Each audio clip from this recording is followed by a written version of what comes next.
ఢిల్లీలో చలిగాలులు వీస్తున్నాయి. కానీ పార్లమెంట్ పరిసరాల్లో మాత్రం రాజకీయ వేడి పతాక స్థాయికి చేరింది. ఎర్రటి బ్యాగ్ లో డిజిటల్ ట్యాబ్ పట్టుకుని దృఢమైన అడుగులతో ఆర్థిక మంత్రి నిర్మలా సీతారామన్ నడిచి వస్తుంటే అందరి చూపులు ఆమె చదివే అంకెల కంటే ముందు ఆమె ధరించిన వస్త్రధారణపైనే నిలిచాయి.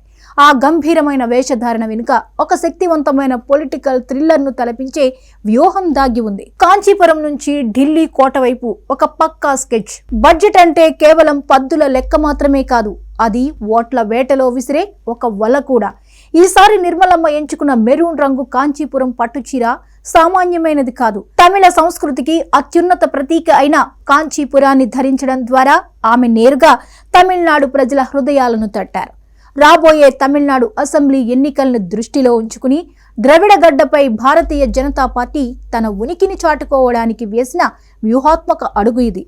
బంగారు నలుపు అంచులతో మెరిసిపోతున్న ఆ చీర దక్షిణాది ఆత్మ గౌరవాన్ని ఢిల్లీ పీఠంపై సగర్వంగా నిలబెట్టినట్టుగా ఉంది. తెలుగు మూలాలు, ఢిల్లీ గడ్డపై తెలుగు కోడలి ప్రతిభ. నిర్మలా సీతారామన్ పుట్టింది తమిళనాడులోనే అయినా ఆమెకు తెలుగు రాష్ట్రాలతో విడదీయలేని అనుబంధం ఉంది. పరకాల ప్రభాకర్ గారిని వివాహం చేసుకున్న తర్వాత ఆమె తెలుగింటి కోడలిగా మారారు. ఉమ్మడి ఆంధ్రప్రదేశ్లో ఆమె గడిపిన కాలం, ఇక్కడి సంప్రదాయాలపై ఆమెకున్న పట్టు ప్రతి బడ్జెట్ ప్రసంగంలోనూ ఎక్కడో ఒక చోట కనిపిస్తూనే ఉంటుంది. గతంలో ఆమె ధరించిన ధార్వాడ్, కసూటి లేదా గద్వాల్ పట్టు చీరలు తెలుగు నేత పనితనాన్ని ప్రపంచ వేదికపై ప్రదర్శించాయి. బడ్జెట్ ప్రసంగం మధ్యలో ఆమె అప్పుడప్పుడు ఉటంకించే సాహిత్యం వెనుక ఈ తెలుగు నేపథ్యం ఇచ్చే లోతైన అవగాహన కూడా ఒక కారణం. 2019 నుంచి 2026 వరకు వస్త్రధారణలో రాజకీయ పరిణామం. ఆర్థిక మంత్రిగా నిర్మలా సీతారామన్ ప్రయాణం ఒక అద్భుతమైన రాజకీయ సినిమాను తలపిస్తుంది. 2019లో బ్రీఫ్ కేస్ సంప్రదాయాన్ని తుడిచిపెట్టి బహిఖాతాను ప్రవేశపెట్టిన నాటి నుండి ఆమె స్వదేశీ బ్రాండ్ గా మారిపోయారు. గత ఏడాది 2025లో ఆమె ధరించిన గోధుమ వర్ణపు చీరపై ఉన్న చేపల ఆర్ట్ ఒక సంచలనం. బీహార్కు చెందిన పద్మశ్రీ అవార్డు గ్రహీత దులారీదేవి స్వయంగా ఆ చీరను డిజైన్ చేసి మంత్రికి కానుకగా ఇచ్చారు.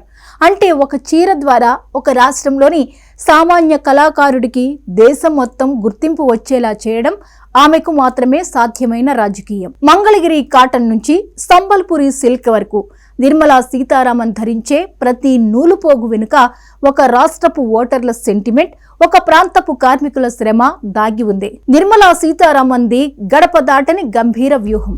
రాజకీయాల్లో ఏదీ యాదృశ్చికం కాదు.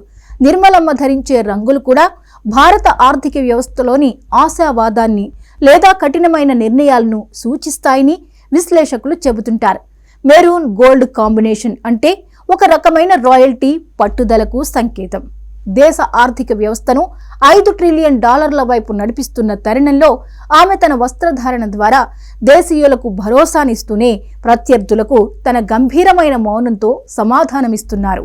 ఢిల్లీ కోటలో అంకెల యుద్ధం మొదలైన వేళ నిర్మలమ్మ కట్టుకున్న కాంచీపురం పట్టు మాత్రం దక్షిణాది రాజకీయాల్లో కొత్త కాంతిని నింపుతోంది. అటు తెలుగు రాష్ట్రాల అనుబంధం, ఇటు తమిళనాడు సెంటిమెంట్ వెరసి నిర్మలా సీతారామన్ ఒక అద్భుతమైన రాజకీయ చిత్రపటాన్ని ఆవిష్కరించారు.